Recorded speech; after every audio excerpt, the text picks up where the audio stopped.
My Uncle David is the kind of guy who thinks sleeping indoors is for cowards.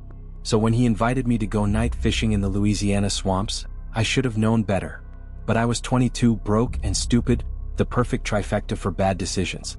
We drove 3 hours into absolute nowhere until we reached this sketchy boat launch that looked like it hadn't been used since the Civil War. David had rented this floating platform, basically a wooden raft with poles to anchor it in the middle of the swamp. "We'll catch catfish the size of dogs out here," David said, loading our gear. I looked at the black water and immediately regretted everything. We paddled out for about 30 minutes until we couldn't see the shore anymore. Just darkness, cypress trees, and that thick southern humidity that makes you feel like you're breathing soup. David anchored the platform and we set up our lines. The plan was simple: fish all night, sleep a few hours on the raft, then head back at sunrise. Around 2 a.m., I was half asleep when I heard David swear loudly. "Got something big," David yelled. His rod was bent almost in half.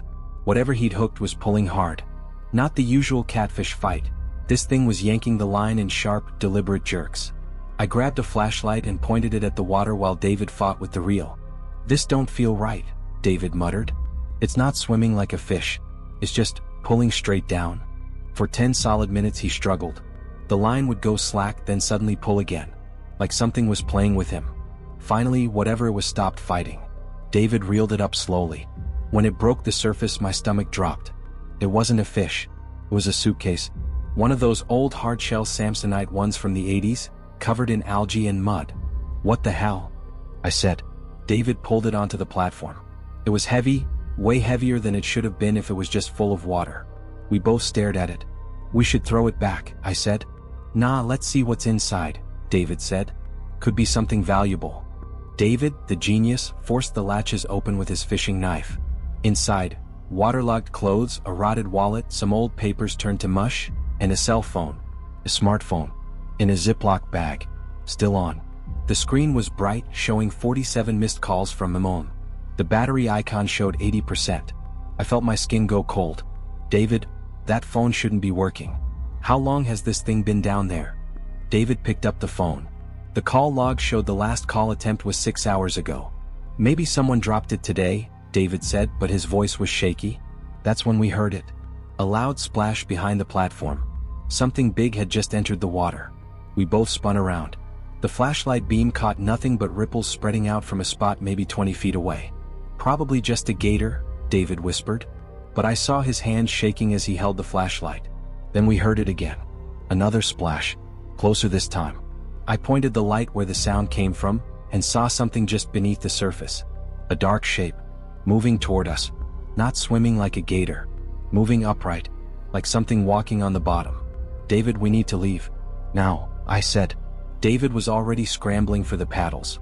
That's when his phone, his actual phone in his pocket, started ringing. He pulled it out. Unknown number. His hands were shaking so bad he almost dropped it. "Don't answer it," I hissed. He answered it. Static. Heavy breathing. Then a voice, distorted, wet-sounding, whispered, "Wrong bag." David threw the phone into the water like it was on fire. We grabbed the paddles and started rowing like our lives depended on it, which they probably did. Halfway back to shore, I looked over my shoulder with the flashlight. Something was following us. I could see a wake in the water, keeping pace about 30 feet behind. "Row faster," I screamed. David's paddle snapped in half from how hard he was rowing. He started using his hands, scooping water like a maniac, splashing and cursing. I've never seen a 50-year-old man paddle with his bare hands before. It was both terrifying and hilarious.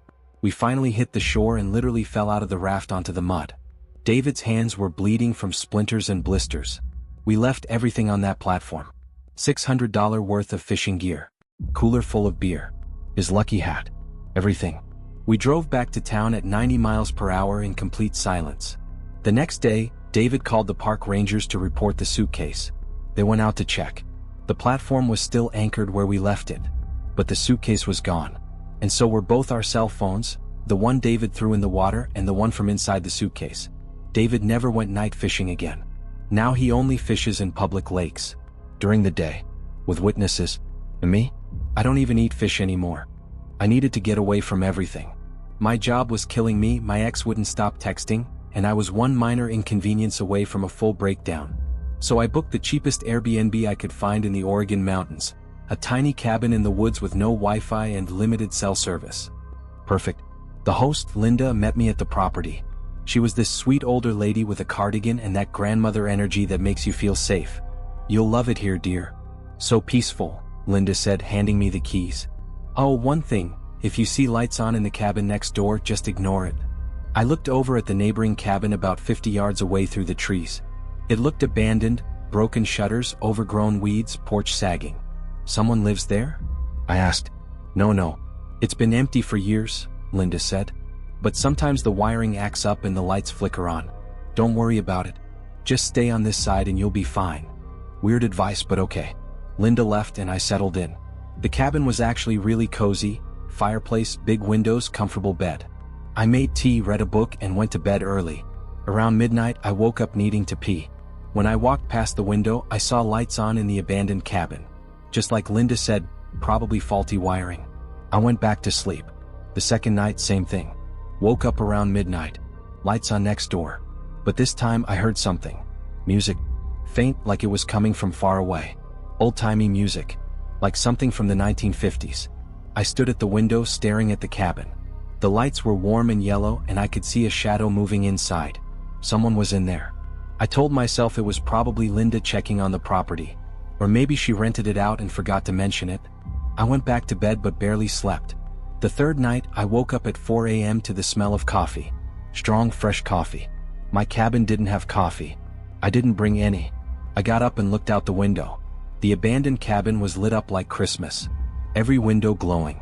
And through the kitchen window, I saw a woman standing at the counter, pouring coffee into a mug. She was wearing a nightgown. Her back was to me. Then she stopped moving. Slowly, like she could feel me watching, she turned her head toward my window. It was dark in my cabin. There's no way she could see me. But she looked directly at me. And smiled.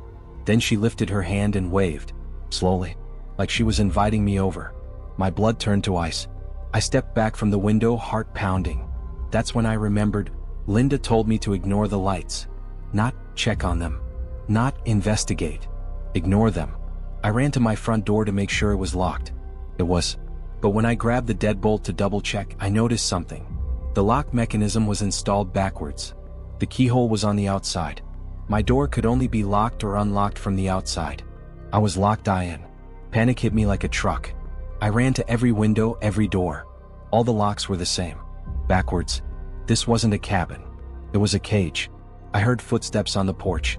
Slow, deliberate footsteps. Then a soft knock on the door. Hello? A woman's voice called sweetly. I saw your light on. Would you like some coffee?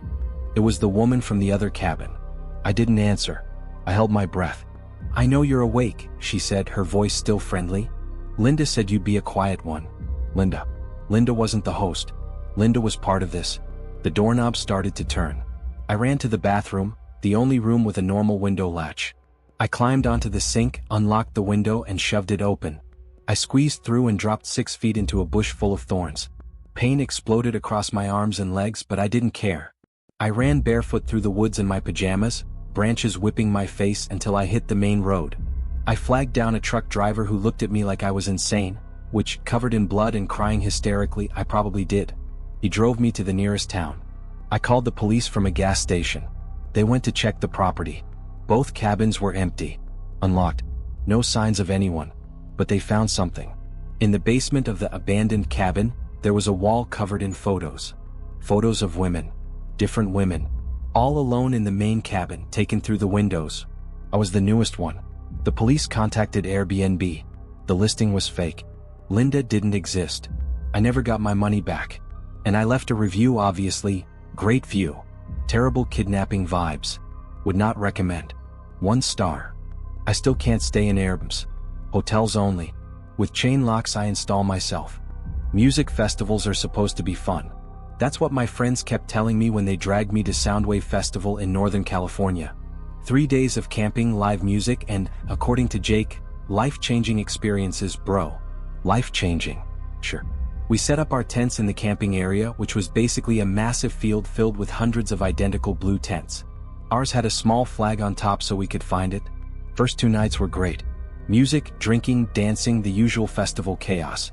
The third night, I drank way too much tequila. Around 3 a.m. I stumbled out of the tent to pee. When I came back, I was so drunk I could barely see straight. I found a blue tent, unzipped it, and crawled inside. My friend Jake was already asleep in his sleeping bag. I could see the lump of his body completely zipped up. "Jake, you good man?" I mumbled. No response. I poked the sleeping bag. "Dude, you alive?" Nothing. I turned on my phone light. The sleeping bag was completely closed. But something was off. It looked too perfect, too symmetrical. I unzipped it. It was empty. Just clothes. Stuffed and arranged to look like a person. And sitting on the pillow was Jake's hat, the black snapback he'd been wearing all night. My stomach dropped. This wasn't our tent. I scrambled backwards and fell out through the tent flap.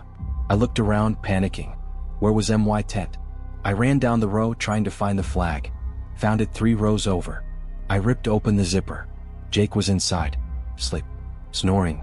But he wasn't wearing his hat. "Jake?" I shook him awake. "What the hell, man?" Jake groaned. "Where's your hat?" "I don't know, I lost it like an hour ago." "Why?" I dragged him and our other 2 friends back to the wrong tent. It was gone. Not just empty. Gone. No tent. No stakes. Just flattened grass where it had been.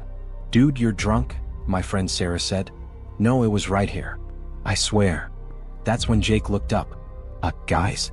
His hat was hanging from a tree branch right above where the tent had been. Freshly tied. Wasn't there a minute ago.